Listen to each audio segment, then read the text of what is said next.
Ok, Et parfait. donc, comme je disais, les résultats n'étaient pas forcément au niveau de ce qu'on espérait, parce que nous nous disions, bah, on a une super plateforme, on est passé sur Hadoop, donc voilà.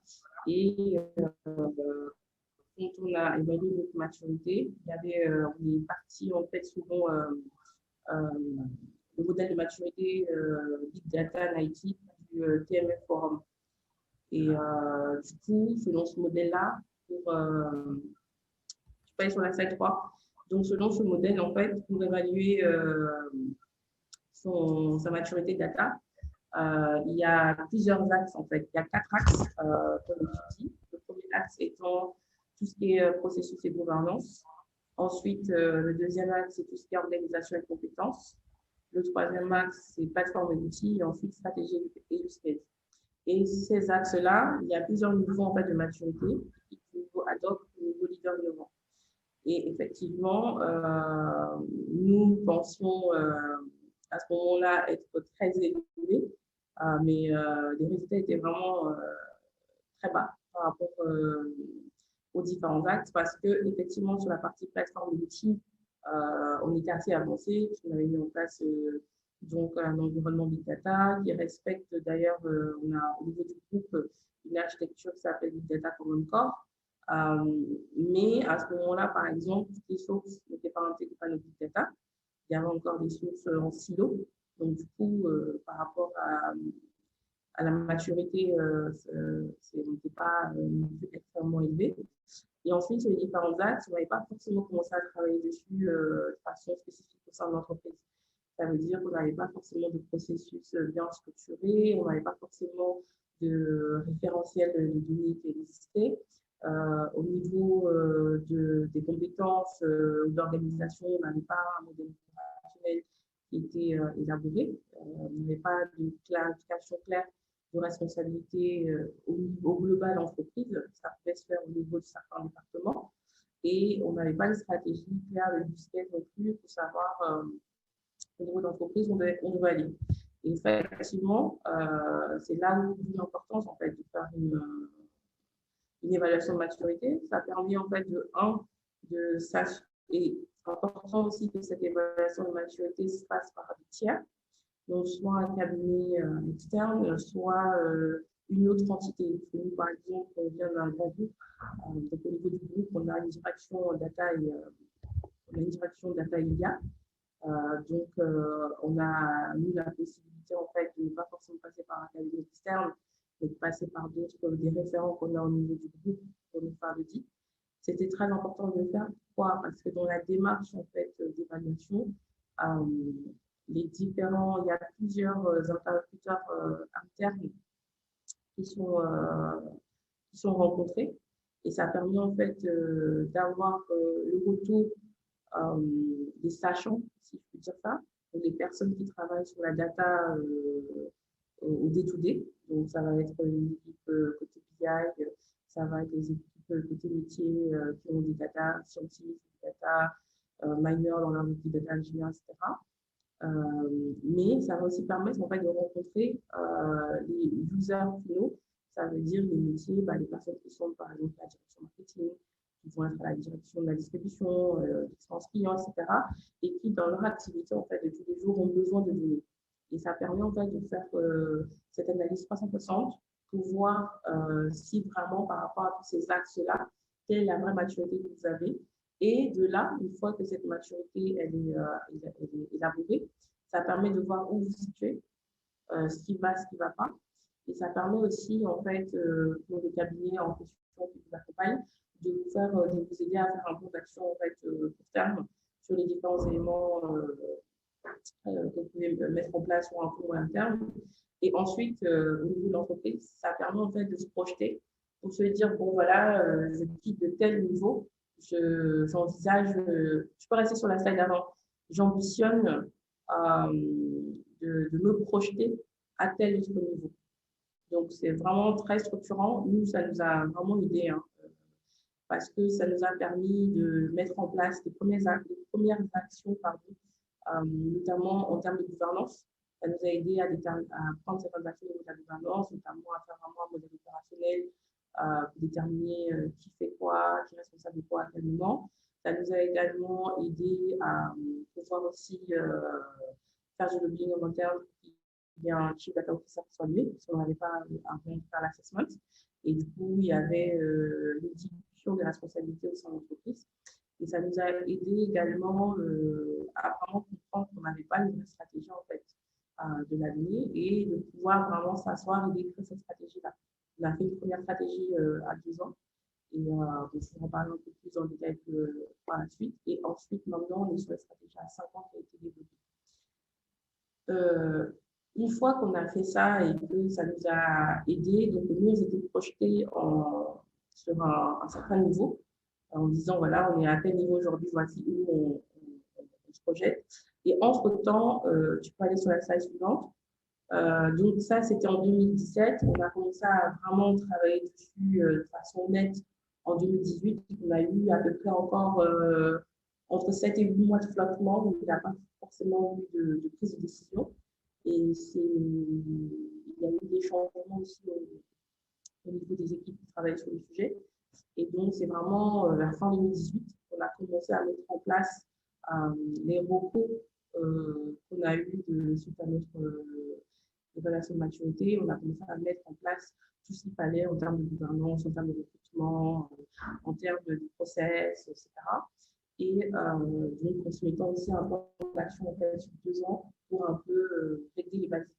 Aujourd'hui, au niveau d'Orange, donc du groupe Orange, la data IA est vraiment quelque chose de très structurant qui fait partie de nos axes stratégiques par rapport à notre plan engagé en 5. Donc, la data IA est vraiment un axe stratégique sur lequel on se positionne. Et dans ce cadre-là, en fait, au niveau même du groupe, il y a une entité data IA qui a été créée. Et parce que la data est très structurante pour nous, enfin, je ne l'ai pas dit dans le fait de jeu, Orange Côte d'Ivoire, Orange en tant qu'opérateur téléphonique, on reçoit, on traite énormément de données chaque jour. On a des centaines de millions de CDR qu'on traite par jour, donc on a vraiment une masse de données qui est très importante. Dans notre métier, on gère des millions de clients et donc tous les jours, on a beaucoup de, enfin, on a une diversité de services qui fait que on peut utiliser ces données pour soit améliorer la qualité de service envers les clients, pour détecter en fait des nouveaux de croissance, pour améliorer notre efficacité opérationnelle. Donc voilà. Donc pour nous, la donnée est vraiment structurante. Fabrice, tu as changé les slides, c'est les miennes. Donc la donnée est vraiment structurante pour nous. Et dans ce cadre-là, au niveau d'Orange, on a décidé en fait de créer notre propre grille de maturité data.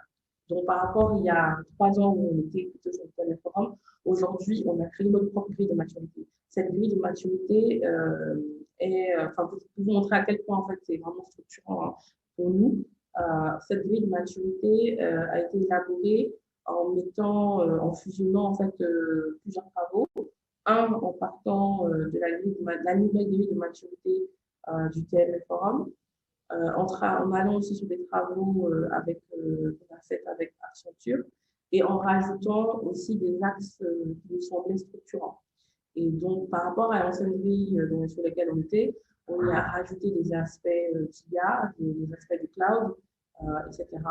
Et donc, du coup, aujourd'hui, l'objectif, c'est que toutes les entités de notre groupe, donc tous les pays Orange, soient évalués selon la même grille et que notre maturité data pour tous ces pays-là soit évaluée en fonction de cette grille-là.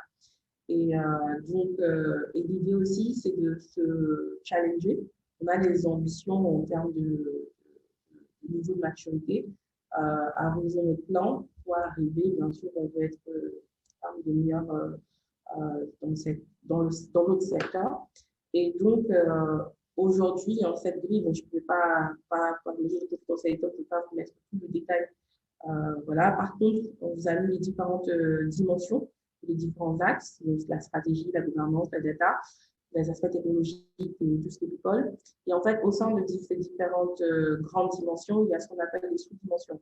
Donc, j'en ai mis quelques-unes sur le côté. Donc, au niveau de la stratégie, qu'est-ce qu'on a des sous-dimensions? Ça va être, par exemple, la stratégie d'adhésion, ça va être le budget, les investissements. Et en fonction, en fait, du niveau de maturité, évidemment, les niveaux qui sont demandés sont différents.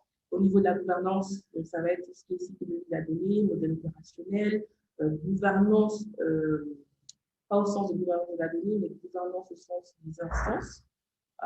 Au niveau de la data, donc tout ce qui est données, ça va être la gouvernance maintenant de la donnée, tout ce qui est data quality, tout ce qui est data catalogue, labellisation. Et bien évidemment, plus on monte dans la maturité de la data, plus on demande des choses. Au niveau technologique, ça va être tout ce qui concerne la sécurité, tout ce qui concerne les plateformes, les outils, le cloud, l'automatisation, tout ce qui est self-service. Au niveau des people, ça va être tout ce qui concerne le recrutement, la gestion des talents, les formations, la culturation. Et donc ça, ce sont les sous-dimensions. Et dans chacune de ces sous-dimensions, il y a des choses qui sont attendues. Si on commence à un niveau analytical de vis, analytical competitor, donc pour chacune des dimensions, il faut avoir un certain niveau de maturité sur chacune des sous-dimensions. Et c'est vraiment en fait aujourd'hui le boussole pour évoluer au niveau de la data. Et c'est aussi important de se dire qu'une fois qu'on a fait l'assessment de maturité, en fait, on ne s'arrête pas. L'assessment de maturité, on le fait une fois. Ensuite, on revient au bout de, disons, 2 ans ou à 3 ans pour refaire un assessment de maturité pour voir son évolution. Et ce qu'il faut comprendre aussi, c'est que quand on travaille dans un plan de transformation de data, comme vous voyez, ça prend en considération plusieurs axes. Ce n'est pas juste un axe technologique, il y a vraiment plusieurs axes. Au niveau, déjà, est-ce que vous avez une stratégie long terme? Votre stratégie, est-ce que vous avez su identifier quel est le budget qui va sous-tendre à la mise en place de cette stratégie? Est-ce que vous avez les bonnes ressources? Est-ce que vous avez prévu un plan de recrutement, un plan de montant en compétences de vos équipes?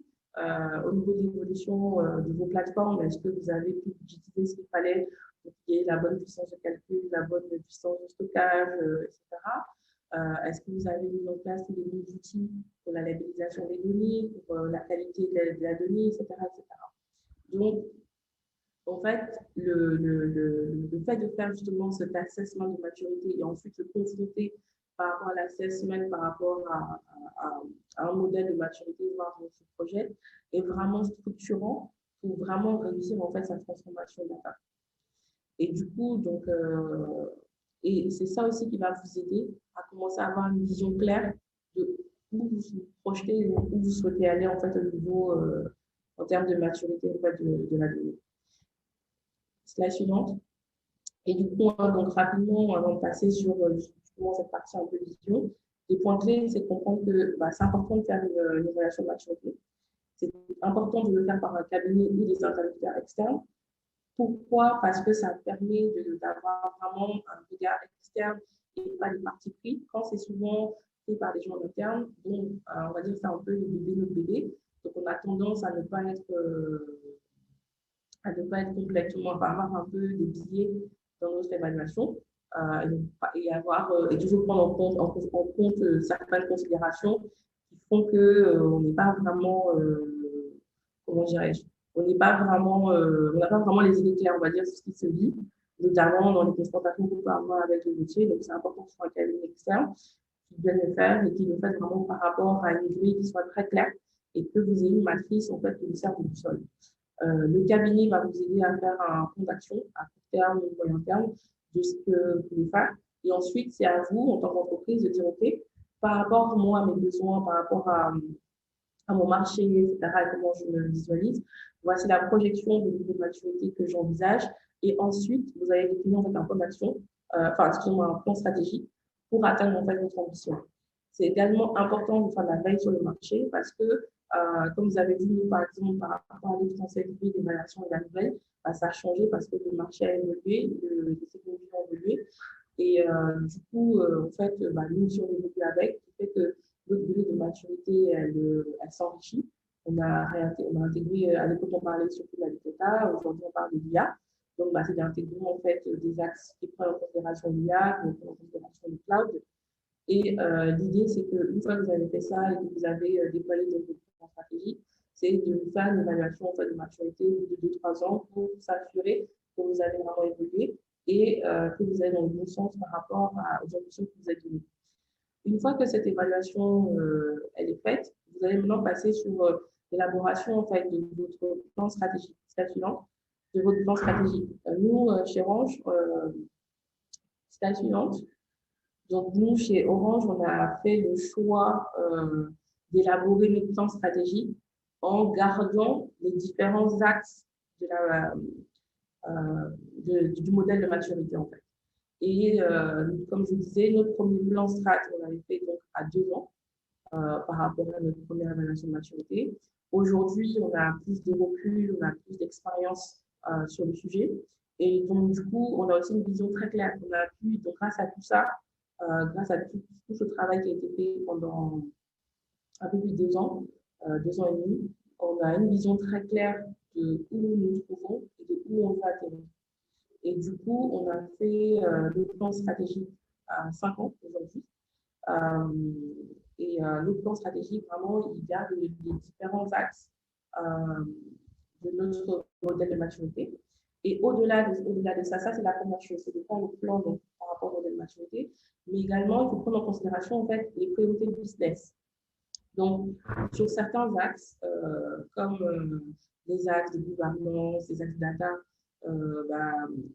j'ai envie de dire, ça sera classiquement sur les lignées. Mais quand on parle, par exemple, de l'axe stratégie, il faut pouvoir prendre en considération les besoins des métiers, les besoins en termes de reporting, les besoins en termes d'analyse, les besoins en termes de business stratégie. Dans notre cas, nous, par exemple, au niveau d'Orange, ça va être de tourner la data en le rendant plus, par exemple, sur tout ce qui va être expérience client, ça va être tout ce qui va être efficacité opérationnelle. Et ça veut dire travailler avec le métier pour déterminer de façon très concrète, on parle de quel use case. Une fois qu'on a parlé de ces use cases-là, est-ce que les données dont on parle sont des données qui sont déjà aujourd'hui intégrées dans notre BI Big Data? Si ça ne l'est pas, dans tous ces aspects data, technologie, etc., ça va être d'intégrer en fait des actions pour l'intégration de ces sources-là, pour la fiabilisation des données qui vont venir de ces axes-là. Et c'est tout ça en fait qui va pouvoir venir répondre maintenant à l'élaboration en fait, des use cases qu'on va mettre en place. Si on parle avec le métier de mettre en place, je ne sais pas moi, 10, 20, 30 use cases, est-ce que d'un point de vue people, on a suffisamment de personnes dans l'entreprise pour pouvoir délivrer ça? Et sinon, dans notre projection, comment on le prépare? Donc aujourd'hui, il y a un aspect très important dans l'aspect people, c'est l'acculturation. Il y a vraiment des investissements et un plan d'action très clair à faire pour acculturer l'entreprise à tout ce qui est data IA. Parce que faut pas imaginer que tout le monde va naturellement se tourner vers la data IA. Il y a des métiers qui sont loin de ces sujets-là, mais dont la data IA peut impacter positivement leur activité. Donc, c'est important d'investir dessus. Donc, nous, aujourd'hui, en fait, le fait d'avoir fait une évaluation de maturité et de cette projeté nous a aidé à définir en fait notre plan stratégique. Et aujourd'hui, donc, notre plan il est détaillé de façon annuelle. Donc, entre 2021 et 2025, on a pu le détailler de façon annuelle et par axe. Donc, d'un point de vue stratégique, on sait dire aujourd'hui quels sont les sujets sur lesquels on va se projeter le plus. On sait dire les besoins en ressources. On a formulé les besoins en ressources, le nombre de recrutement dont on a besoin, les profils de façon claire entre 2021 et 2025. On a prévu des plans de formation, d'accompagnement des métiers, de montée en compétences de nos équipes. On a déterminé de façon claire aussi en termes d'investissement, d'un point de vue montant, combien d'investissements il nous faut par année. Parce que, par exemple, s'il faut prévoir de la sécurité, s'il faut prévoir de la redondance de certaines plateformes, s'il faut prévoir une évolution, une augmentation en termes de puissance de calcul, de puissance de stockage, etc. Donc, tout ça, de façon très claire, en fait, a été détaillé. Et à quelle année on va passer sur en quelle année on passe sur du cloud, etc., etc. Donc ça, aujourd'hui, par rapport à tout ce travail et tout ce modèle maturité, en fait, on sait très clairement où on va atterrir. On a commencé à faire des travaux avec les métiers aussi pour élaborer les différents use cases structurants pour leur activité et pour soutenir en fait le business qu'on a aussi inclus dans notre plan avec ce que ça demande en termes d'investissement, en termes de, comment dirais-je, de formation, en termes comment je dirais, enfin voilà. Donc, vraiment, ce travail-là, il a pu être fait grâce à notre évaluation de maturité. Et en même temps, on a pris des ambitions en termes de niveau de maturité qu'on doit, sur lequel on doit atterrir à la fin du plan et de façon intermédiaire. Donc, on a un assessment, un nouvel assessment là, qui est en cours de travail avec le groupe et qui devrait être fait là, pendant le mois d'avril, qui va nous permettre de voir par rapport à nos ambitions d'il y a 2 ans, 3 ans, est-ce qu'on a atteint et qui va aussi nous aider à fine-tuner nos plans stratégiques pour être sûr qu'en atterrissage 2024-2025, on atterrisse au niveau de maturité qu'on souhaite. Slide suivante. Et du coup, donc rapidement, les points clés dans les 20 minutes, il y a vraiment un alignement du plan, donc d'un point de vue purement data, avec des objectifs des entreprises qui doivent être faits, et donc ajuster les objectifs par rapport à ça. C'est très important de mettre un focus sur l'acculturation de la data liée au sein de l'entreprise. Ça demande, vraiment pour ceux qui ont commencé à travailler dessus, je pense que vous savez, ça demande beaucoup d'investissement. Ça demande beaucoup d'investissement parce qu'il y a la formation des équipes, il y a la formation sur c'est quoi la data, c'est quoi l'IA, en quoi ça peut vous apporter du bénéfice sur votre activité, en quoi vous pouvez faire part de l'évolution de la data et l'IA dans l'entreprise. Ça veut dire en quoi vous-même au sein de vos activités, vous pouvez voir en fait des use cases à proposer pour qu'on puisse les mettre en place, qui puissent avoir un impact de valeur sur l'activité de l'entreprise. Ensuite, une fois que vous avez la vision claire de où vous voulez atterrir, c'est de cadencer en fait cette vision de façon annuelle pour être sûr d'atterrir au bon niveau et de le cadencer selon les différents axes, également pour être sûr en fait de remplir toutes les cases qui vont vous permettre en fait d'arriver à une certaine maturité data. Ensuite, c'est de faire la budgétisation de vos besoins en termes d'investissement financier, recrutement, en termes de gains attendus, parce que vous allez demander des investissements à l'entreprise. Il faut être sûr qu'en termes de gains aussi, on puisse évaluer les gains, que ce soit en impact de valeur, que ce soit en réduction de coûts, etc. Faire le bilan chaque année. Donc, de 1, par rapport à ce que vous avez vu dans votre plan stratégique annuel, est-ce que vous avez pu atteindre? Ensuite, aussi de faire un bilan chiffré, de dire, voilà, on avait pour ambition de faire tel chiffre d'affaires ou telle économie, etc. Est-ce que c'est vraiment arrivé? Et d'ajuster en fait le plan si nécessaire, soit parce que vous êtes en retard, soit parce que vous êtes en avance, soit parce qu'il y a eu des évolutions sur le marché d'un point de vue technologique ou des évolutions de procédés. Donc, voilà.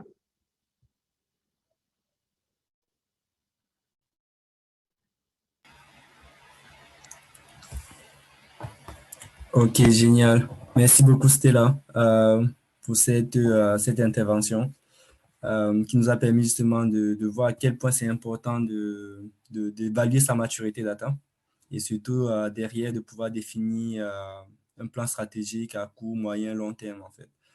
Donc, et merci pour avoir partagé les différents axes d'analyse développés par Orange ces dernières années.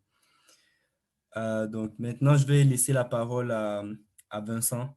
Vincent qui va nous donner plus de détails sur la meilleure façon de mettre en place une organisation chargée justement d'implémenter cette transformation. Donc, à partir du moment où on a une stratégie claire, on sait où on veut aller, comment mettre en place une organisation pour nous aider à y aller. Donc, je vais laisser la parole, Vincent. OK. Donc, bonjour à tous. Fabrice, je ne sais pas si tu as le support. J'ai le support. Je vais partager. Donc, merci Stella pour effectivement tout l'aspect évaluation de la maturité et puis de la vision. Donc, je pense que comme Stella l'a dit, ce qui est important aussi, c'est de se faire accompagner. Hein, et nous, c'est la démarche aussi qu'on a eue au sein de notre organisation, qu'on s'est fait accompagner, en l'occurrence par Data 354. Et puis aussi, on a voilà, le support de cabinets comme Gartner, avec qui on travaille. Donc, vous verrez de ma présentation, je fais beaucoup référence effectivement à des travaux de Gartner, parce que nous, on est dans effectivement la phase où effectivement on a évalué la maturité, on sait ce qu'on doit faire maintenant pour gagner, on va dire, en maturité. Et donc, effectivement, on est en pleine réflexion sur tous les sujets d'organisation à mettre en place. Par contre, effectivement, les cas d'usage sont déjà déterminés. Donc, c'est un retour d'expérience, voilà, sur des choses qui sont déjà en place et des choses à venir, effectivement, sur la base des conseils qu'on a et des trajectoires qu'on s'est fixées. Donc, je te laisse poursuivre, Fabrice, sur les slides. Voilà, donc effectivement, je pense que je vais pas, je fais juste une slide de transition, mais Stella a parlé de, effectivement, transformation, data, maturité, vision. Quand on parle de transformation, effectivement, hein, ça signifie qu'on est dans un existant, donc d'où effectivement le fait d'évaluer sa maturité, hein, qui désigne finalement l'existant, hein, sur le domaine. Et puis, effectivement, comment est-ce qu'on veut évoluer, quelle est la cible, effectivement, qu'on veut atteindre. Une chose qui est importante dans le domaine de la data, quand même, c'est qu'il faut que cette vision-là, cette cible-là, elle soit effectivement basée aussi sur des objectifs chiffrés, par exemple. D'accord ? Lorsque je veux attaquer effectivement la transformation data, il faut qu'au niveau top management, effectivement, il y ait des messages forts, des convictions fortes de cibles qu'on veut atteindre avec des chiffres, hein, du chiffrage. C'est-à-dire, par exemple, si je décide d'être une entreprise qui va, je veux dire, construire des produits à partir de la data, il faut que je puisse donner l'objectif que j'attends en fin de chiffre d'affaires, effectivement, sur ces nouveaux produits que je veux mettre sur le marché, sur la base de la data. Et surtout, cette définition-là doit être assez précise, hein, précise et partagée, et surtout contextualisée par rapport à l'organisation. Donc, une fois qu'on a dit ça, on peut poursuivre, Fabrice. Une fois qu'on a dit ça, effectivement, la partie organisation est effectivement un pilier important. Et donc, ce que je vais adresser dans les prochaines slides, quand on parle d'organisation, il y a déjà le modèle d'organisation qu'on met en place, hein. Il y a aussi les rôles, les compétences clés à avoir, hein. Comme je le disais, nous, on est en pleine dans cette phase-là de effectivement se faire entourer, d'avoir les ressources clés, les compétences clés pour pouvoir effectivement implémenter, voilà, toute cette vision qui a été dégagée. Et puis, voilà, comment est-ce qu'on organise le programme data qui va effectivement faire le suivi effectivement de tout le projet data qui a été mis en place au sein de l'organisation. Donc, sur la partie modèle, alors, ce qui est souvent constaté, hein, on peut avancer, Fabrice, sur la partie modèle, c'est que, alors très souvent, comme vous le voyez, on a une équipe centrale qui est en sorte un centre d'excellence qui va concentrer un certain nombre de compétences en data, effectivement, qui va travailler avec des équipes décentralisées qu'on peut retrouver effectivement au sein des différentes directions métiers. Voilà, donc on a une équipe centrale data avec, voilà, un pool de compétences. Et puis, on a au niveau des différentes business units, donc quand on prend le marketing, au niveau des ventes, services clients, au niveau de la finance, de la RH, voilà, donc partout, dans tous ces domaines, il y a de la donnée et il va y avoir effectivement une organisation, on va dire, décentralisée en miroir qui travaille avec effectivement l'équipe centrale, le centre d'excellence data pour pouvoir effectivement implémenter tous les projets qui sont issus effectivement du plan, la stratégie data. Et tout cela, il y a une gouvernance, il faut une gouvernance data au-dessus de tout cela qui permet effectivement de coordonner toutes ces activités-là et voilà, de collaborer et de pouvoir délivrer la promesse. Sur celle d'après, effectivement, il y a une question qui revient très souvent, hein, c'est qu'on se demande, voilà, où est positionné effectivement, finalement, ce centre d'excellence data. Et il y a plusieurs cas de figure, hein, en l'occurrence, trois cas de figure qui sont présentés là. C'est-à-dire, est-ce que ce centre d'excellence dans l'organisation, on place ce centre d'excellence data au sein du SI, de l'IT?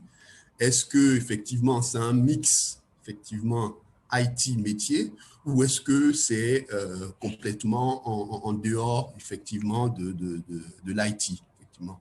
Et donc dans ces trois cas de figure, on va remarquer que effectivement d'un point de vue activité, effectivement, donc si on décide de mettre effectivement le centre d'excellence au sein de l'IT, effectivement ça signifie que voilà, l'IT doit avoir un certain nombre d'activités et de compétences pour couvrir effectivement toutes ces activités qui sont listées, en l'occurrence la gestion des sources de données, l'architecture, le data warehouse, la stratégie et priorisation des use cases, l'acquisition des données externes, le reporting, la formation, l'analytique et puis la gestion de la donnée. Et donc, comme vous le voyez, hein, quel que soit le positionnement de cette entité-là, on va voir que, par exemple, tout ce qui est compétences de gestion de données, donc c'est un terme, je pense qu'on voit peu, mais qui est important. Hein, c'est un peu ce qu'on appelle les data stewards qui vont, au sein de l'organisation, avoir une connaissance assez fine de la donnée de leur domaine, en fait. Hein.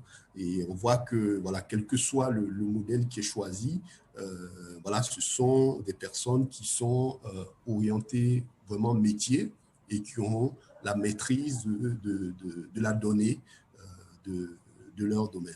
Donc, voilà. Donc, selon la maturité de l'organisation et suivant les choix qui sont faits, on peut se retrouver dans ces trois cas d'organisation où le centre d'excellence data est dans l'IT, où c'est un mix, en fait, ou complètement en dehors. Et donc, effectivement, par la suite, il y a quand même des compétences clés à avoir au sein de cette organisation qui doit implémenter la stratégie. Donc, en premier lieu, Fabrice, tu peux avancer. Ce sont des compétences métiers qu'on connaît. Hein, je rappelle juste. Hein, donc, il y a inévitablement le Chief Data Officer qui doit être effectivement ce manager, ce senior manager, effectivement, qui a la responsabilité de effectivement porter la création de valeur au travers de la data. Généralement, ce qu'on voit dans les organisations, ce manager-là est souvent du côté métier. Hein. Donc, vous voyez que, je ne l'ai pas dit en substance, mais c'est vraiment un mix IT et métier pour mettre en place l'organisation. Et donc, très souvent, le Chief Data Officer, effectivement, est quelqu'un qui va porter cette vision-là, cette stratégie, et qui vient souvent du métier, et qui va travailler en collaboration, effectivement, avec toutes les parties prenantes, que ce soit métier et IT, pour délivrer les promesses de la stratégie. Alors, à part le Chief Data Officer, on va avoir aussi les data scientists. Donc, ça, c'est connu. Donc, c'est des compétences clés à avoir dans l'organisation pour vraiment travailler sur la donnée, résoudre les problèmes au moyen de tout ce que vous connaissez comme algorithmes, d'apprentissage automatique, ainsi de suite. Donc, le data scientist est effectivement compétence, un rôle clé à avoir dans son dispositif. Ensuite, on a bien évidemment aussi les data ingénieurs qu'on va beaucoup retrouver plutôt côté IT, qui vont être ceux-là même qui vont, en griffe, apprêter la donnée, c'est-à-dire de la source de la donnée jusqu'au stockage, vraiment apprêter la donnée pour qu'elle soit utilisable par les data scientists ou effectivement d'autres utilisateurs de la donnée. Le dernier rôle sur lequel je voulais insister aussi à avoir dans son organisation pour pouvoir implémenter, j'ai parlé tout à l'heure de Data Steward, on n'entend pas trop parler de ce terme, mais c'est vraiment un expert métier, comme je le disais, qui sera certainement au sein de la BU Business, au sein du marketing, au sein de la relation client, des ventes, et qui, lui, effectivement, a la maîtrise de la donnée de son domaine, la donnée en termes de référentiel, en termes de qualité, qui est garant de la qualité des données. Et effectivement, c'est un rôle qui, pour moi, est très important à avoir dans l'organisation qu'on met en place pour pouvoir implémenter effectivement le programme data. Donc, on a parlé effectivement de l'organisation centralisée. On a parlé aussi effectivement des compétences clés. De façon opérationnelle, ce qu'on voit, c'est qu'effectivement, comme je l'ai mis là en vert, on a l'équipe effectivement de delivery qui est là et qui va supporter, c'est un peu l'équipe centrale. Et en miroir, on a des équipes projets domaine, effectivement, avec lesquelles vont interagir l'équipe de delivery transverse. Et au-dessus de tout cela, il y a effectivement la gouvernance qu'on met en place pour piloter le programme avec tout ce qui est comité de pilotage, avec tout ce qui est feuille de route, comme Stella l'a si bien montré. C'est une feuille de route qui est remise à cette organisation pour l'implémenter, pour faire effectivement des points annuels sur là où on en est, les chantiers qu'on a dégagés, les use cases qu'on est en train d'implémenter. Notre maturité, effectivement, sera mesurée au bout, effectivement, de fréquences qui sont définies par le comité de pilotage. Donc, implémenter, effectivement, un programme data, effectivement, se matérialise comme suite. Donc, on a les équipes opérationnelles en bas. On a effectivement toute la gouvernance qui suit régulièrement le programme, en fait, avec une équipe, centre d'excellence transverse qui va supporter effectivement tous les domaines métiers pour avancer dans l'implémentation des cas d'usage à valeur pour la stratégie data. Alors, donc, ce sont les trois aspects qu'on a vus sur le premier point qui est quelle organisation on met en place pour implémenter. Donc, premièrement, il y a l'organisation en elle-même et son positionnement dans on va dire l'organigramme de l'entreprise. Il y a les rôles et compétences clés et puis il y a le programme opérationnel qui est mis en place pour dérouler tout ça. Alors, la deuxième question à laquelle il fallait répondre ici, c'est déterminer les use cases les plus pertinents. Voilà. Donc, de cela se dégage déjà la première question de savoir comment on juge de la pertinence d'un use case. Je pense qu'on ne va pas faire les use cases pour les faire. Les use cases, effectivement, sont dégagés à partir de la stratégie, la vision qui a été donnée. Et c'est en fonction de cela qu'effectivement, des use cases vont émerger. Par exemple, pour améliorer l'expérience client, pour voilà, optimiser effectivement les coûts ou optimiser la productivité des équipes ou peut-être lancer de nouveaux produits à partir de la data. Donc, effectivement, face à cette vision stratégique, déjà, le use case est pertinent si il répond effectivement à cette vision stratégique qui a été donnée. Donc ça, c'est vraiment important de pouvoir tout le temps matcher les cas d'usage qu'on veut implémenter à la stratégie. Alors, j'ai listé d'autres critères qu'on peut prendre en ligne de compte pour juger de la pertinence, effectivement, d'un use case. Est-ce que ce use case est générateur de valeur? Est-ce que cela apporte de la valeur? Est-ce que ça apporte du chiffre d'affaires, de la croissance, de la performance? Est-ce que ça améliore l'image de l'entreprise? Est-ce que ça réduit un risque de l'entreprise? Voilà, donc c'est toutes ces questions, effectivement, qu'on peut se poser pour juger de la pertinence d'un cas d'usage. Il y a aussi le critère, effectivement, de l'impact vis-à-vis des collaborateurs. Donc, on a parlé d'expérience client, mais il y a aussi l'expérience salariée en interne. Est-ce que les cas d'usage que je mets en place vont dans le sens de contribuer à la performance des collaborateurs?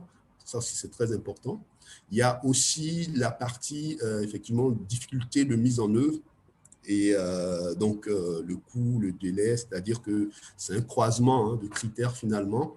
On peut avoir un cas d'usage qui a de la valeur, mais dont, effectivement, qui est complexe à réaliser, qui est coûteux. On va peut-être moins le prioriser par rapport à un cas d'usage qui a de la valeur, mais qui est facile à mettre en œuvre. Voilà. Donc, j'ai un cas d'usage qui est facile à mettre en œuvre, qui me coûte moins à mettre en œuvre, par contre, qui produit de la valeur. Je vais, par exemple, prioriser ce cas d'usage. Et effectivement, le délai de mise en œuvre qui peut être embarqué dans le critère de complexité. Donc, quelques critères, effectivement, pour juger de la pertinence. Et après, effectivement, il y a la question aussi, comment déterminer ces use cases? D'accord? Depuis le début, si vous avez remarqué, je pense que c'est un travail conjoint. Très souvent, c'est vrai que l'IT est un peu, on va dire, porteur de ce sujet data au début. Mais très rapidement, pour que ça marche, il faut que le métier s'approprie le sujet, sinon ça ne marchera jamais. Voilà. Donc le métier est vraiment, je pense, le propriétaire de la donnée. C'est lui qui est vraiment à même d'aider à mettre vraiment en valeur ces données-là. Et donc, c'est un travail de réflexion, d'analyse avec le métier qu'il faut entreprendre. Il faut que le système d'information, qui très souvent est un peu en avance sur le sujet, fasse ce travail en griffe d'éducation, de formation, de sensibilisation du métier à la data, pour que derrière, effectivement, le métier puisse porter effectivement la définition et la réflexion au niveau de la détermination, définition des cas d'usage.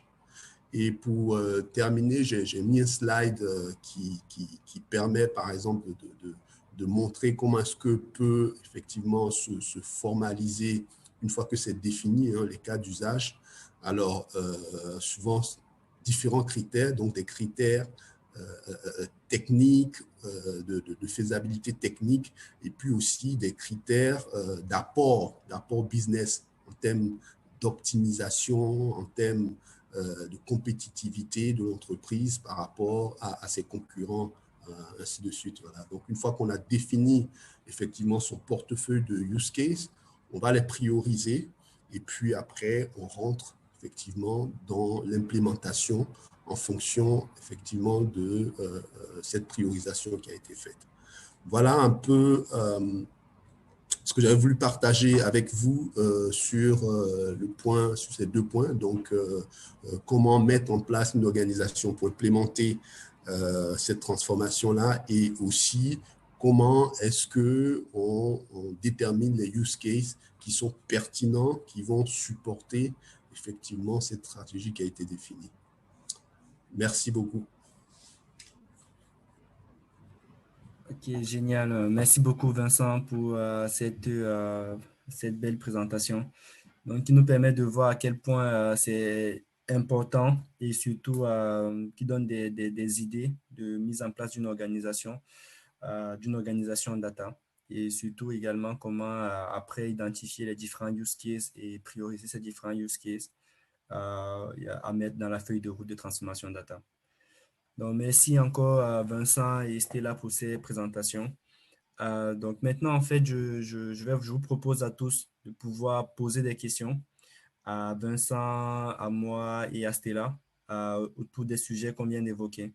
Donc moi également, de mon côté, j'ai plein de questions. Donc surtout, n'hésitez pas à soit poser les questions via le Q&A et aussi de pouvoir par la suite demander la parole pour pouvoir poser la question de vive voix. OK. Donc, avant tout, j'ai une question qui me taraude, donc, que je vais poser. Euh, Vincent et Stella.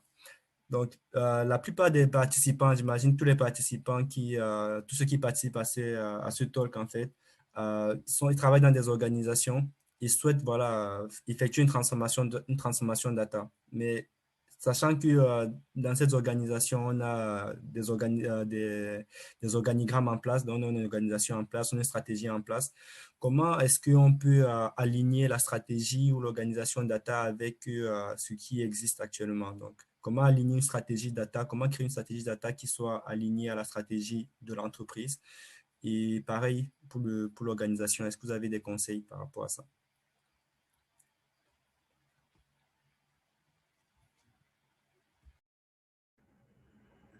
OK.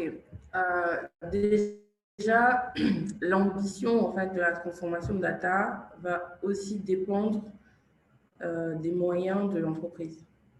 Parce que quand on dit comment on organise ça avec l'existant, soit déjà dans l'organisation existante, il y a déjà les bons profils. Ça va être les data scientists, data ingénieurs, data stewards. D'ailleurs, comme par exemple, je suis très contente qu'on oublie souvent les data stewards. Data steward, data architect, etc. Donc, s'il y a déjà les bons profils en fait qui existent, en termes d'organisation, ça va aller parce que ça pourrait être en fait une organisation un peu comme une organisation projet, avec des gens qui ne vont pas avoir besoin de sortir de leur identité, mais avec des rôles et des responsabilités qui sont claires et définies pour tous. Par contre, s'il n'y a pas les bons profils au sein de l'organisation, bah forcément, l'organisation aura soit besoin de recruter les profils qui lui manquent, soit de monter en compétences des personnes identifiées au sein de leur entreprise pour pouvoir prendre ces rôles-là, en fait.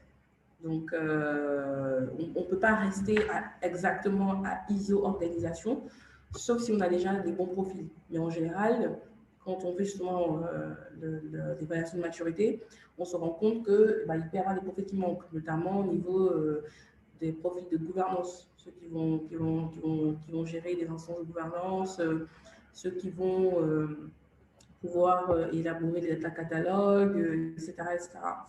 Donc, voilà. Et donc, ce qu'il faut, c'est déjà, d'identifier les personnes existantes dans l'entreprise qui travaillent sur la donnée, d'identifier, une fois qu'on a fait son évaluation de maturité, de voir en fait ce qui va, ce qui ne va pas, de prioriser les axes sur lesquels on va aller. Et c'est ça qui va permettre après de déterminer avec l'existant quelle organisation mettre en place. Maintenant, si on a des ambitions très élevées, il faut s'assurer quand même que derrière, en termes de ressources humaines, ça suive, sinon ça ne marchera pas. Je sais, Vincent, peut-être compléter. Oui, donc effectivement, hein, par rapport à une stratégie existante et puis il faut effectivement aborder le sujet de la data. Je pense que quand on a parlé de vision tout à l'heure, c'est très important. Et là, il faut, en tout cas, moi, ce que je vois hein, dans le domaine de la data, c'est il faut que la stratégie ou en tout cas la vision soit imprimée par vraiment le top management dans un premier temps. Et effectivement, à mesure du possible, de façon objectivée et chiffrée. Et donc, une fois que le top management a effectivement donné l'ambition, a donné effectivement la vision, voilà, cette ambition-là est inscrite déjà dans la stratégie de l'entreprise. Après vient effectivement l'évaluation, la maturité qu'on a là, et on va faire un gap entre effectivement là où on en est en termes de ressources, de compétences, où est-ce que sont positionnés déjà dans l'organisation ces ressources et ces compétences-là. Et en fonction de ça, on peut effectivement déjà, et en fonction de la cible qu'on veut atteindre, combler le gap. Donc, Stella l'a dit, hein, aujourd'hui, on le sait tous, les compétences en data, c'est vraiment difficile à trouver. Donc, c'est tout un challenge de mettre en place aussi cette organisation, quel que soit là où on aura choisi de le mettre, hein, selon la pertinence, soit dans l'IT, soit un département complètement en dehors de l'IT. Mais il y a toujours effectivement la gouvernance transverse qu'il faudra mettre qui allie le métier et l'IT pour pouvoir piloter un peu tout cela.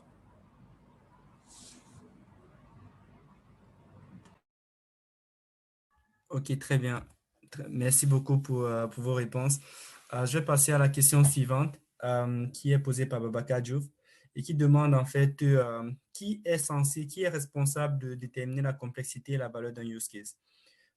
Stella, par exemple, elle a parlé du fait que c'est important d'avoir un cabinet externe qui accompagne dans l'évaluation de la maturité. Maintenant, en ce qui concerne la définition et la priorisation des différents use cases, qui est censé déterminer voilà, la valeur d'un use case? S'agit-il des métiers? S'agit-il de l'équipe IT, de cabinet externe? Donc, qui a cette responsabilité-là? Alors, moi, je pense qu'effectivement, hein, il y a les deux. Il y a deux, hein. Quand j'ai parlé tout à l'heure de use case, à la fin, j'ai montré un peu un tableau qui permet effectivement la priorisation. Vous allez voir qu'il y a deux axes, hein. Il y a un axe business, c'est-à-dire que qu'est-ce que ce cas d'usage apporte en termes business, voilà, c'est-à-dire en termes d'amélioration de l'expérience client, en termes d'optimisation, en termes de croissance et tout ça. Et donc, pour moi, ça, c'est le métier. C'est le métier de faire ce travail. Après, il y a la partie, effectivement, technique, c'est-à-dire la partie faisabilité technique.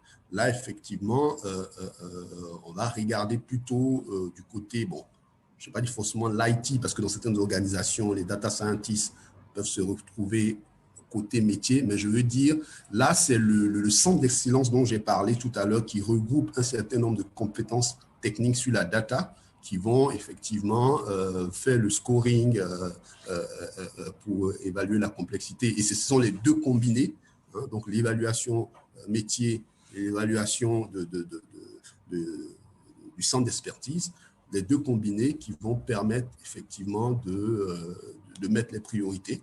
Donc, en l'occurrence, effectivement, les cas d'usage qui ont une forte valeur business et qui sont en griffe faciles à implémenter vont être prioritaires par rapport à d'autres. Donc, c'est un peu voilà, le point sur cette question. Ok. Donc, nous, en fait, aujourd'hui, moi, en fait, ma fonction au niveau de Range, je gère, en fait, le centre, ce que Vincent appelle le centre d'excellence. Donc, on appelle ça un centre de services partagés sur la data pour l'entreprise. Et donc, j'ai un binôme côté technique, en fait, qui est sur la partie technique côté BI et data. Aujourd'hui, c'est nous, donc côté centre d'excellence, qui travaillons avec les métiers pour élaborer donc avec eux, pour prendre en considération leurs besoins de use case.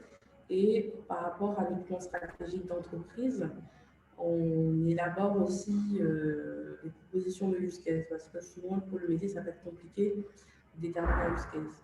Et ce qu'on fait en général, ce qu'on essaie de faire, c'est que pour évaluer en fait la complexité, en général, on travaille avec des équipes donc, qui sont côté IT pour déterminer si oui ou non c'est complexe en vérifiant par exemple par rapport au use case, est-ce que les données existent déjà, ils sont déjà implémentés dans le big data.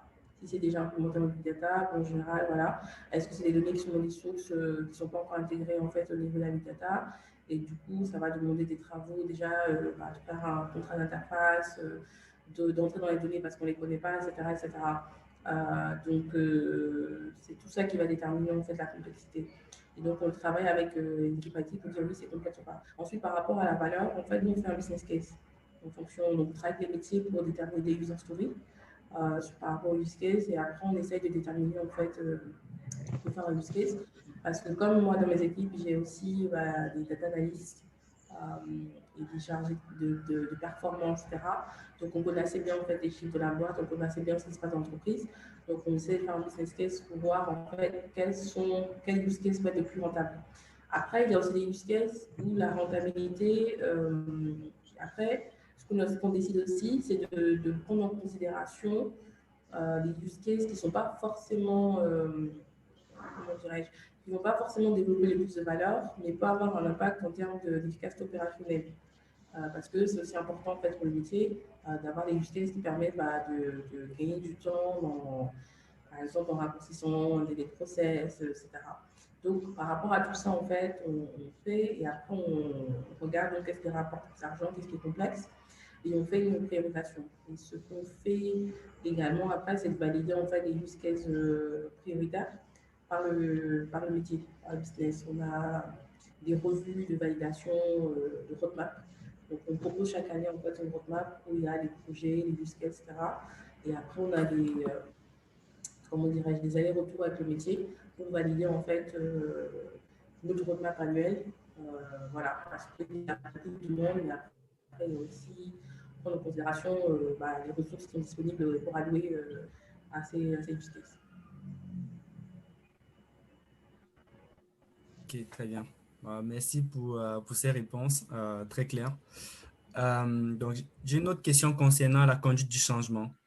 Donc, c'est comment est-ce que dès le début, on anticipe au mieux la conduite du changement, l'impact de la transformation sur la conduite du changement et comment est-ce qu'on évite la résistance au changement?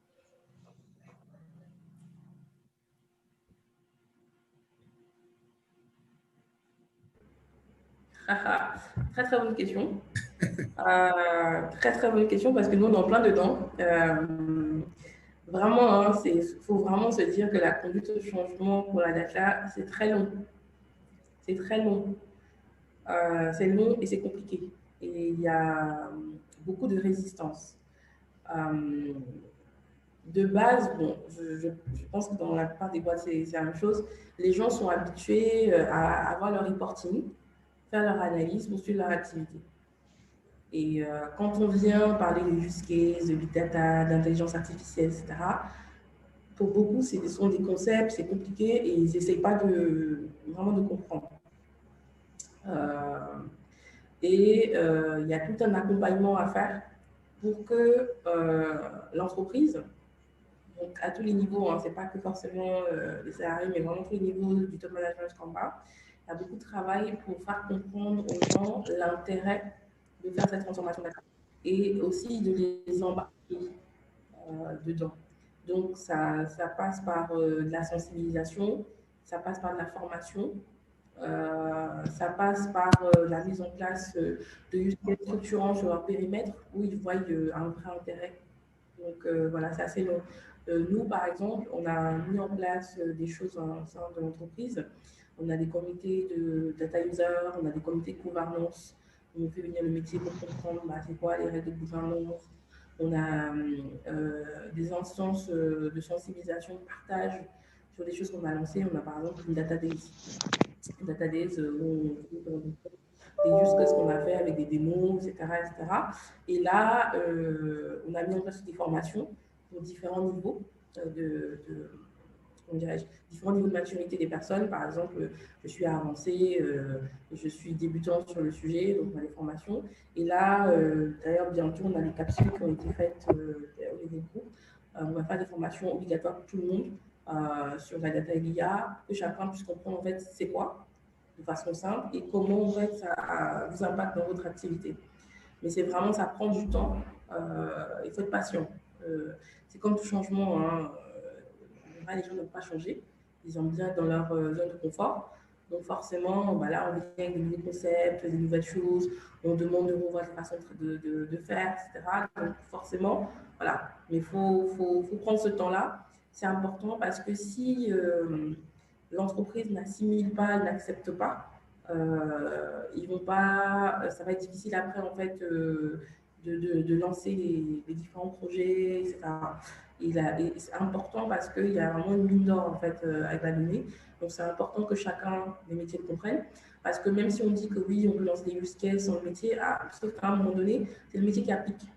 Quand on fait un use case, la personne qui va vraiment opérationnaliser en fait le use case, ça va être le métier, ce ne sera pas les équipes de data. Et donc, il y a vraiment besoin d'emborder le métier pour s'approprier ces use cases-là, pour qu'après, ils puissent vraiment le déployer de façon opérationnelle en fait. Donc, et souvent, il faut aller vers le métier avec un sujet, par exemple, qui est structurant pour eux, et pouvoir répondre à ce sujet par la data, leur montrer comment ça fonctionne. Et au fur et à mesure, comme on dit, l'appétit vient en mangeant. Et nous, on a commencé, il y a certaines directions où aujourd'hui, c'est presque nous qui faisons les freinants des intentions, on n'a pas de bonne façon. Autant il y en a d'autres où vraiment on rame, et il faut y aller au fur et à mesure, etc. Et il faut aussi qu'on arrive à faire comprendre aux gens que finalement l'IA n'est pas peur. C'est pas ce que vous avez pu voir dans des films, des robots qui viennent remplacer l'humain. Ça ne va pas couper des postes. C'est là vraiment pour permettre d'améliorer les choses, de faire, de supplanter les tâches rébarbatives, répétitives, etc. Enfin, il y a tout ce travail à faire en fait. Mais je pense que Stella a tout dit, hein. C'est pourquoi dans l'organisation de programmes, effectivement, il faut avoir toujours un pan conduit du changement. Le conduit du changement, c'est, voilà, dans tout, que ce soit la data ou autre sujet, c'est des sujets pas faciles, mais il faut effectivement, hein, comme Stella l'a dit, beaucoup de sensibilisation, beaucoup d'éducation. C'est des concepts, c'est ce qu'on appelle la data literacy. C'est vraiment très souvent comme la data, c'est un sujet qui vient très souvent, on va dire, des techniques. Il faut comment faire cet effort-là d'embarquer, hein, vraiment d'embarquer le métier avec toute la sensibilisation, toute la formation, des data days, comme je disais, en interne, vraiment sensibiliser au maximum sur le data. L'autre point hein, très important, c'est les quick wins, comme elle a dit. C'est-à-dire que quand le métier commence à voir voilà, certaines choses qui sont délivrées rapidement avec de la valeur, il commence à s'intéresser et à être embarqué. Ok, très clair. Donc, j'ai plusieurs questions là sur le capital humain. Donc, je vais essayer de les résumer avec une question. Comment est-ce que quels sont les conseils que vous donnez pour résoudre la problématique du capital humain? Donc, que ce soit en termes de formation, de recrutement et surtout lié vraiment au contexte, le contexte ivoirien, donc le contexte local. Comment est-ce que vous arrivez, quelles sont vos solutions pour résoudre le problème de capital humain? Donc, sur les différents profils que vous avez pu citer en termes de data. C'est là, tu vois? Oui, ok. Sur le capital humain, vaste sujet. Et vous avez vu dans la maturité data, hein, c'est vraiment l'axe people est important. Donc, pour le capital humain, il y a plusieurs choses. Il y a les profils qu'on peut recruter sur le marché. Très souvent, en Côte d'Ivoire, ce n'est pas forcément des personnes expérimentées. Désolée de le dire, hein, mais sur tous ces sujets de big data, d'intelligence artificielle, très souvent, ce n'est pas forcément des personnes expérimentées. Donc, on va prendre des personnes qu'on va former ou qui vont se former chez nous. Après, nous, on s'ouvre aussi à un marché non ivoirien. C'est-à-dire qu'aujourd'hui, par rapport à notre recherche de profil, on s'ouvre en fait à tout le continent et aussi à la diaspora. Parce que voilà, on a certains besoins, on n'a pas forcément besoin d'attendre. À côté de ça, nous, chez Orange, on a aussi pris le parti de pouvoir aider à de l'upskill sur certains profils de l'upskill. Et la prochaine étape, c'est même d'aller sur du reskill. Donc, l'upskill, c'est de monter en compétences des gens qui sont chez nous. Et le reskill, c'est la reconversion. Donc, aujourd'hui, par exemple, on avait mis 5 personnes donc de profils data miner et développeurs en certification data scientist, avec la formation qui est par exemple déployée par l'NCA. Donc, je ne sais pas si je peux citer les noms, hein, l'NCA avec l'INHP. Pour former aussi des gens chez nous, on a recruté aussi pas mal de data scientists qui sortent de l'INHPB, notamment du Data Institute. Et on est en train de réfléchir sur comment on va faire pour certains autres profils. Avec le groupe Orange, on est sur un parcours en ce moment il y a un parcours qui est en train d'être fait là pour pouvoir faire de la reconversion de certains profils vers des métiers de data engineer et data analyst par exemple. Donc ça, c'est le prochain gros projet qu'on va faire. Et le poste aujourd'hui, comme je dis, on l'ouvre vraiment à la Côte d'Ivoire, à l'Afrique et à la diaspora pour pouvoir avoir des bons profils. Maintenant, il y a certains profils qui sont un peu compliqués à trouver. Il faut être patient. Pour des besoins internes, voilà, on sait qu'on est obligé d'aller sur de l'accompagnement. Voilà. Et donc, ce qu'on essaie de faire, c'est un mix entre des personnes jeunes et des personnes plus expérimentées et qui est ce transfert de compétences entre ces personnes expérimentées-là vers les jeunes et au fur et à mesure. Voilà. Et du coup, vu que les ressources ici sont rares, une fois qu'on monte en compétence ces équipes-là, il faut aussi pouvoir les sécuriser. Donc, on a mis en place un parcours d'expertise au sein de l'entreprise qui va nous permettre de pouvoir quand même donner un plan de carrière à ce profil-là pour qu'il puisse rester longtemps avec nous. Donc, recrutement et montée en compétences de ressources internes et recrutement local, mais également à l'international.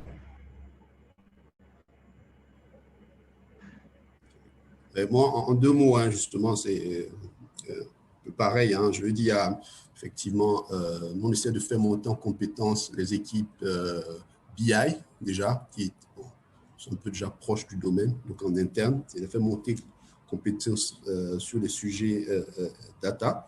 Il y a des recrutements aussi hein, qu'on est obligé de faire au sein de la diaspora. Donc, ça, on en a fait chez nous. Et puis, effectivement, l'accompagnement, comme je le disais, Data 354 nous a accompagnés pour bâtir un peu toute notre architecture cible.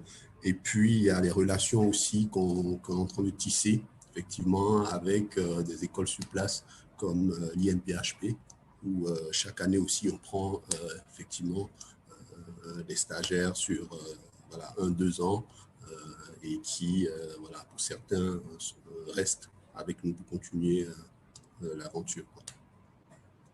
Donc, c'est un challenge. Hein, c'est un challenge.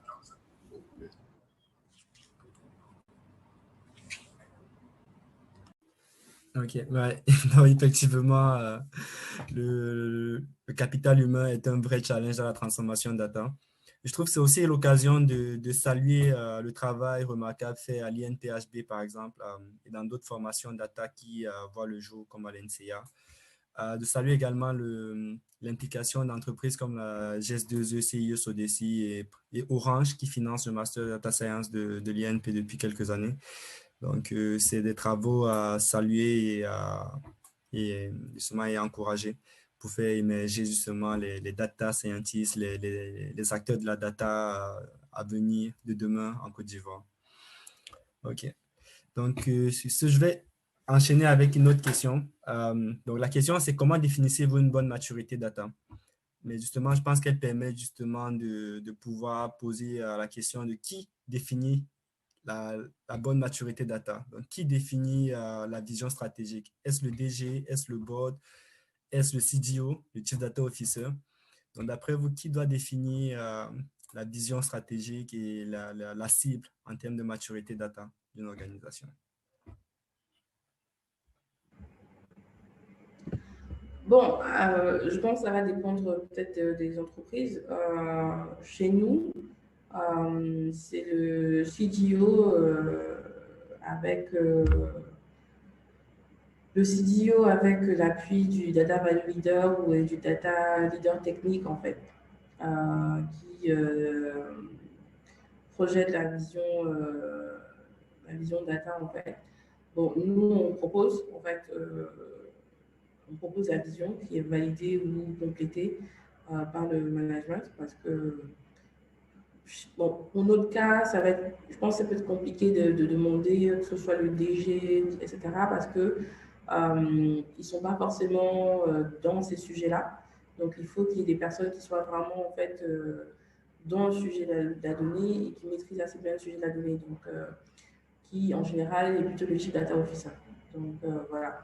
Donc, et après, cette vision, elle est travaillée avec des équipes, tant côté technique que les équipes côté centre de services partagés, puisque au day-to-day, c'est eux qui travaillent sur le sujet et qui ont une vision quand même assez claire de ce qu'est la donnée et de ce qu'on peut en faire et de comment on peut se projeter sur le sujet.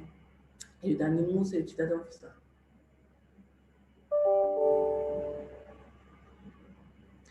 Et je voulais juste rajouter, après pour Orange aussi, on a une ambition groupe aussi. Qu'on a d'un point de vue local, on a notre ambition. D'un point de vue groupe, il y a aussi l'ambition du groupe qui est la moyenne des pays atteigne un certain niveau de maturité. Donc maintenant, après, c'est à chaque pays de voir où se situer. Nous, par exemple, on va être les meilleurs. Donc, on se place haut et on a du coup beaucoup de travail à faire pour arriver au niveau qu'on s'est donné parce qu'on va être le premier pays africain, par exemple, à arriver à un certain niveau de maturité. Donc, au-delà de l'ambition pour notre propre activité, il y a aussi un désir de souveraineté sur le sujet. Nous, dans notre cas, effectivement, le niveau de maturité, on le définit de façon conjointe, que ce soit entre l'IT et la direction de la stratégie digitale, effectivement, qui est en lien avec le DG, parce qu'il y a différents sujets, comme cela l'a montré dans le modèle de maturité. Il y a des sujets qui sont d'ordre business, stratégique, et puis il y a des sujets qui sont d'ordre maturité en termes d'architecture, d'outillage. Voilà, donc c'est un travail conjoint, effectivement, qu'on fait au travers de questionnaires, prend l'avis de plusieurs parties prenantes, et donc à chaque effectivement niveau de maturité, il y a un certain nombre effectivement de questions auxquelles il faut répondre, et c'est en fonction de cela effectivement ce travail collégial là qui permet de savoir effectivement sur les différents piliers à quel niveau de maturité nous en sommes. Nous, dans notre cas, on a quand même un DG qui est assez, on va dire, profil IT, background IT, donc c'est vrai qu'il a aussi regardé le sujet, donc il influe fortement dans la vision data.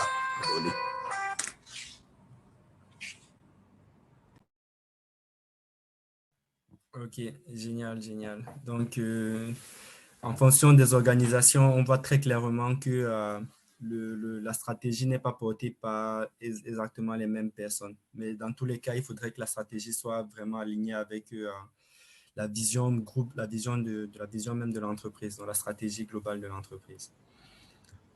Très clair. Donc là, on arrive au thème. On va juste terminer sur une question, une toute dernière question, qui est celle, voilà, à nouveau, le capital humain et surtout la culture data. Donc, quels sont vos conseils, vous, pour faire émerger une véritable culture data dans l'entreprise? C'est-à-dire, là, quand je parle de culture data, c'est la culture au sens large. Donc, on va parler de la culture d'innovation, la culture de l'échec, la culture, le fait de favoriser les échecs. Donc, comment est-ce que vous mettez, vous aidez à mettre en place ces aspects culturels-là dans vos organisations? Alors, chez nous, ce qu'on a prévu là, je pense que Stella en a parlé, c'est tout ce qui est effectivement data days. On a aussi ce qu'on appelle, nous, des tech news où on va effectivement au sein de l'organisation en petit format, comme on le fait aujourd'hui, faire des petits webinars de sensibilisation ou même de présentation d'un quick win sur un use case, par exemple. Donc, c'est vraiment une animation interne pour moi, au travers, sous différents formats, au travers de différents événements. C'est la conjugaison de tout ça, en fait, qui me permet, je pense, d'augmenter, en tout cas, le data literacy, c'est-à-dire la culture data au sein de l'entreprise. souvent, on voit que voilà, c'est des choses qui doivent être leadées par les centres d'excellence, puisque voilà, souvent les métiers n'ont pas vraiment cette culture de ce que peut apporter. Donc, ça, c'est vraiment ce que j'appelle le sens d'excellence, là, de l'idée, cela dans le programme data, pour avoir toujours cette animation qui permet d'embarquer un peu tout le monde avec effectivement des différents formats en fonction des profils, voilà, avoir du B à bas comme des choses un peu plus avancées au fur et à mesure de la maturité des collaborateurs.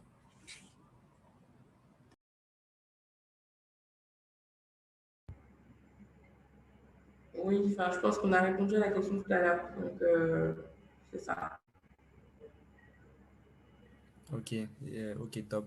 Parce que du coup, la culture d'entreprise, la culture data-driven est véritablement un élément essentiel pour réussir ces transformations data. Ok. Bon, là, j'ai une autre question, d'autres questions qui viennent d'arriver. Bon, je pense qu'on va en prendre une ou deux pour terminer. La première, c'est quand est-ce qu'une entreprise doit avoir le déclic pour mettre en place, disons, des gros systèmes de management de la donnée, dans des grosses infrastructures big data. Quel est le bon moment pour se lancer dans ce type de projet? Est-ce qu'il y a un bon moment? Et si oui, quel est le bon moment? Pardon, je n'ai pas bien compris la question. Le bon En moment fait, pour quel est le quoi? bon moment?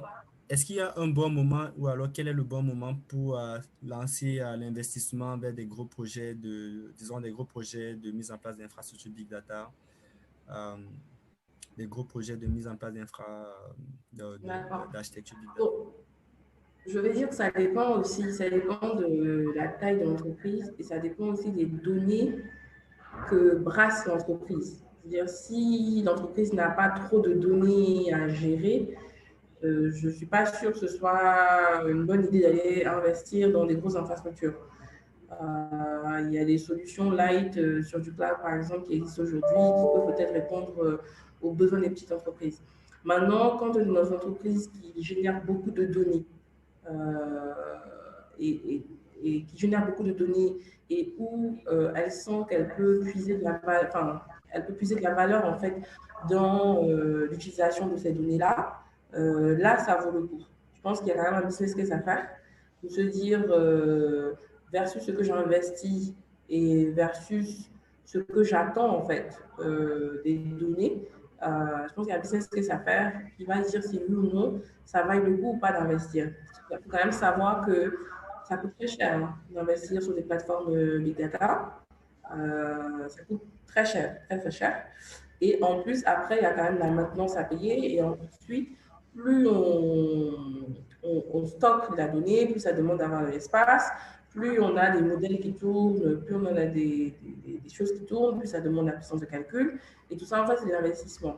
Donc, je pense que ce n'est pas forcément fait pour toutes les boîtes. Donc, maintenant, quand une boîte est grosse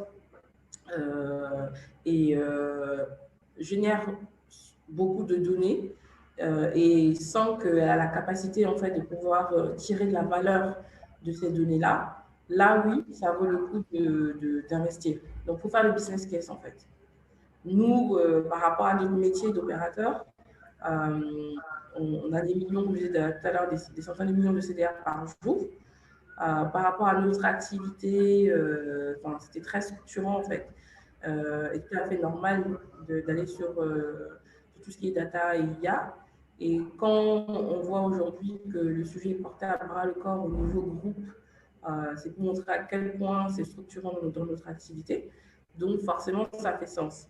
Mais il ne faut pas que parce que c'est un peu le sujet du moment, le sujet un peu trendy, il ne faut pas que toutes les entreprises se disent que c'est obligatoire en fait d'aller investir sur des plateformes big data. Non, parce qu'une fois qu'on a investi, même d'un point de vue plateforme, environnement, etc., il y a quand même un investissement en termes d'humain.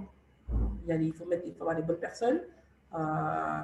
Donc voilà, il faut vraiment réfléchir à tout ça avant de se lancer dans un tel projet. Vincent, je ne sais pas ce que tu en penses. totalement en phase, hein. C'est l'approche par la valeur. Il faut effectivement voir la valeur qu'on dégage, hein, à travers un business case. Et puis, sur le deuxième point, je suis totalement d'accord, hein. Voilà, il y a des solutions aujourd'hui qui font bien quand on n'a pas de grosses données. Nous, dans notre cas, un peu comme sur les opérateurs, en plus des données clients, avec l'arrivée de l'IoT, tout ce qui est compteur connecté, tout ça, on a énormément de données. Et donc, dans ce cas, effectivement, on fait un business case pour voir, voilà, qu'est-ce que on va gagner versus qu'est-ce que ça va nous coûter. Et puis, en fonction de ça, on décide de se lancer. Ok, parfait. Très, très bien.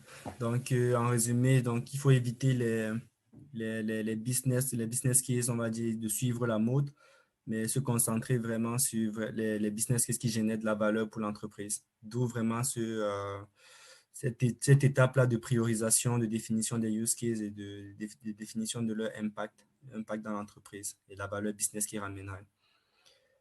Donc, Stella a voulu répondre à une question qui est de savoir à peu près comment est-ce que les data impactent les décisions marketing et ne restent pas juste cantonnés à des rapports ou des tableaux de bord. Oui. Et donc, enfin, ce que je voulais dire, c'est que oui, aujourd'hui, en fait, nous, la façon dont on utilise la donnée, en fait, permet vraiment des prises de décision sur les changements d'offres. Ça permet même de détecter des nouvelles, je ne vais pas dire des nouvelles lignes de revenus, mais comment dirais-je, de détecter de nouveaux business, si on peut dire. Ça permet également, en fait, d'améliorer aussi l'expérience client ou de raccourcir certains délais. Nous, on a des use cases, par exemple, sur la fraude, on a des use cases sur la cybersécurité, on a des use cases qui vont être sur de l'amélioration de valeur, on a des use cases de recommandation de services. Donc, oui, aujourd'hui, c'est plus, c'est plus que juste du KPI, c'est vraiment ancré en fait dans la façon dont on drive notre business en fait. OK. OK. Et de façon même plus générale, je trouve que c'est une très bonne question de voir dans quelle mesure s'assurer que les travaux, les business cases développés d'un point de vue technique réussissent à être opérationnalisés. Donc, sont les plus proches possibles pour le business. Donc là, on a parlé vraiment de l'aspect marketing, mais en fin de la journée, en fait, je pense que le but, ça rejoint un petit peu la première question qui est de dire, OK, le business case, les insights, les travaux qu'on fait côté data doivent pouvoir générer de la valeur business à l'entreprise. C'est ça. Et au-delà du marketing, hein, parce que là on parle de marketing, mais encore une fois, hein, ce que je veux dire aux gens, c'est que la donnée qui est traitée, ça peut aussi aider pour d'autres choses. Ça peut aider même à la technique. Il y a des use Tout à fait. cases qui permettent, par exemple, de détecter des incidents réseau. Il y a des use cases qui permettent de faire une meilleure allocation des investissements sur le réseau.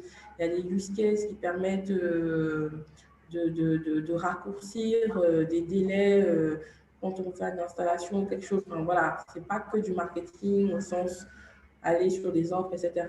Donc, il faut avoir ça en considération. Et on peut même aller, nous on ne le fait pas aujourd'hui, mais c'est carrément, enfin, ce que j'ai dit avant, ça se fait, mais dans les next steps, par exemple, aujourd'hui, la donnée même peut servir en fait sur la partie des ressources humaines, ça sert pour la logistique. Donc voilà, il ne faut pas s'arrêter qu'aux aspects marketing en fait. Tout à fait.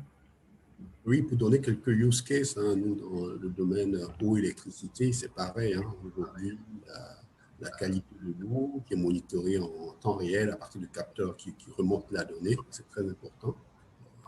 Avoir l'eau de bonne qualité pour les usagers. Aujourd'hui, sur la partie technique, effectivement, hein, on a de plus en plus de postes de transformation, de capteurs, de compteurs connectés sur lesquels on remonte de la donnée pour faire du diagnostic, de panne, du monitoring, de tout ce qui est, comme on appelle, prévision en termes de maintenance de nos équipements, pour ne pas, pour éviter les pannes que peuvent avoir, qui peuvent survenir sur le réseau et qui ont des impacts énormes sur les clients de l'électricité, par exemple. Donc, effectivement, il y a aussi la fraude, hein, sur lesquels aussi on a des use cases qui sont implémentés. Donc, effectivement, une fois qu'on rentre dedans, une fois qu'on rajoute l'IoT, en tout cas, nous, chez nous, c'est vraiment l'IoT qui déclenche effectivement le flot de données et qui nous permet aujourd'hui faire de l'exploration et aussi trouver des use cases qui sont pertinents pour l'organisation.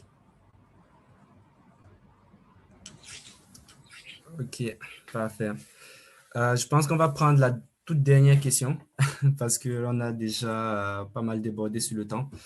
La dernière question va parler de cloud. Donc, d'après vous, quelles sont les contraintes supplémentaires liées qui freinent l'adoption du cloud ou qui favorisent l'adoption du cloud? Des contraintes liées à notre environnement, hein, l'environnement ivoirien notamment, qui favorisent ou qui freinent l'adoption du cloud.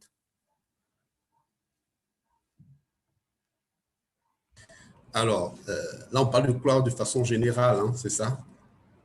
C'est bien ça, Fabrice? Oui, je pense bien qu'on parle de cloud public là. On parle de cloud public et potentiellement même le cloud privé. Écoute, Et principalement le alors, cloud privé. déjà le cloud public, parce que c'est ce qu'on voit aujourd'hui, je pense qu'en Côte d'Ivoire, ouais, cloud privé, il n'y a pas beaucoup, hein. Et donc, par rapport au cloud, il faut savoir déjà, hein, c'est par rapport à est-ce qu'aujourd'hui on a un centre d'hébergement interne qui voilà, une certaine maturité, parce qu'à un moment donné, lorsqu'on en est encore sur les applications internes à l'entreprise, c'est vrai, on peut se débrouiller dans son coin, mais une fois qu'on commence à lancer effectivement des applications qui vont toucher le grand public, qui vont toucher effectivement tout le monde, là on se pose vraiment des questions d'aller sur le cloud ou pas. Et quand on va se poser cette question, il y a différents critères qu'on va regarder, hein. Il y a effectivement le critère de la réglementation, très important. Il faut savoir que en Côte d'Ivoire, on est de plus en plus soumis à la réglementation de la RTCI, effectivement un peu comme le RGPD en Europe. Donc, il faut regarder tous ces aspects-là de données. Il faut regarder aussi l'aspect réseau aussi, hein. C'est effectivement quand on doit faire des liens entre le data center en local et le cloud, ce sont des choses qui peuvent coûter selon le volume de données. Et puis, il faut, bon, je ne parle pas de sécurité parce que, bon, de façon générale, on sait quand même que le cloud est, je parle de sécurité, pas de sécurité de données, hein, mais de sécurité informatique. On a des plateformes quand même assez sécurisées sur le cloud par rapport à ce qu'on pourrait avoir. Voilà, donc je pense qu'il y a plein de questions à se poser. Moi, dans mon cas, en tant que DSI, je vais plutôt aller sur des solutions SaaS, on va dire, SaaS, c'est-à-dire des software as a service qui sont bien robustes. Aujourd'hui, on utilise Office 365, on va utiliser peut-être des solutions qui sont voilà, bien élaborées dans un premier temps. Et puis, bon, ensuite, en fonction du cas, en tout cas, il faut avoir une stratégie cloud et avoir des critères, définir bien des critères. En fonction de ces critères-là, on va aller sur le cloud ou pas. Voilà ce que je peux dire de façon succincte. Et Stella, est-ce qu'il y a des contraintes particulières propres à Orange Côte d'Ivoire qui plus ou moins l'incitent ou l'empêchent d'aller vers le cloud, vers du cloud public? Google notamment. Là, je vais commencer par dire que je ne suis pas experte sur le sujet. Donc voilà, ça c'est la première chose. La deuxième chose, c'est que de toute façon, quand on regarde un peu le marché, l'évolution du marché sur le sujet, mon intime conviction, c'est que dans tous les cas, on doit aller sur du cloud. Il y a des gains, ne serait-ce que financiers, à aller sur du cloud versus à être sur du on-premise. Ça, c'est une chose. Maintenant, donc, nous, on est en train de réfléchir à est-ce qu'on y va, comment on y va, etc. Ça fait partie des réflexions sur l'évolution de nos stratégies. Donc, aujourd'hui, je ne sais pas vous dire si on ira ou pas, mais c'est en réflexion. Et ça fait clairement partie aussi des grilles de maturité en termes de data, en fait, de dire si on y va. Maintenant, il faut faire attention juste aux contraintes réglementaires, de dire si on va sur du cloud, quelles sont les données qu'on a le droit de mettre sur du cloud ou pas, surtout si aujourd'hui il n'y a pas vraiment de cloud ivoirien, si je peux dire. Donc on va aller sur du cloud qui sont gérés en fait à l'extérieur avec d'autres règles. Donc voilà. Donc on est en train de réfléchir et il faudra qu'on regarde par rapport aux contraintes locales ce qu'on peut faire, ce qu'on ne peut pas faire. Ok, très bien. Donc, ça nous aide justement à conclure sur cet événement. Donc, qui était vraiment, dont le thème était vraiment de donner des billes sur la meilleure façon de préparer sa transformation data. Donc, ensuite, durant les questions, on a pu répondre à énormément de questions liées à la transformation data, liées à l'analyse de données. On a terminé par le cloud qui représente, je pense, un axe d'opportunité pour les différentes entreprises parce que le cloud permet justement d'éviter de recourir à des investissements massifs pour démarrer. Donc, l'idée, c'est de pouvoir démarrer petit et de grossir en fonction des ROI. Donc, c'est une bonne alternative, c'est un bon moyen pour moi de conclure. Donc, je conclurai d'abord en remerciant Stella et Vincent pour leurs deux interventions de très, très bonne qualité. J'espère qu'elles auront permis à tous les participants de ressortir plus riches et surtout d'avoir la conviction maintenant qu'une transformation, ça se prépare. Et ça se prépare de la meilleure des façons, en commençant par effectuer une évaluation de sa maturité, en définissant une vision, une stratégie claire, et ensuite en mettant en place une organisation pour piloter cette stratégie.